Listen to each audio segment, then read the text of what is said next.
maji wa Kisii kwa mambo yote. Hiyo mambo kubwa kubwa yatapitia kwake.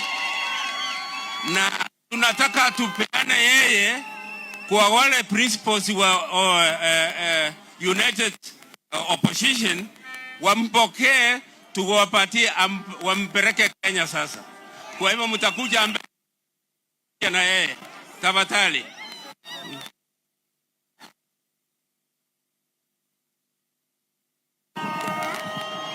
Ambi Amgocha Muroi Kalonzo Musyoka Rigathi wamefika hapa. Waheshimiwa, wapokee mtoto wetu Twabaire Omwana ito Omurabuse.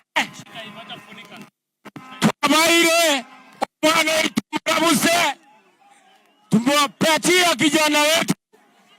Nyinyi kama principals mutembee na yeye, mutembee na yeye kila mahali kwa nchi yetu Kenya. Kalonzo Musyoka Rigathi kijana wa Malwa, sasa wapokee kijana wetu Fred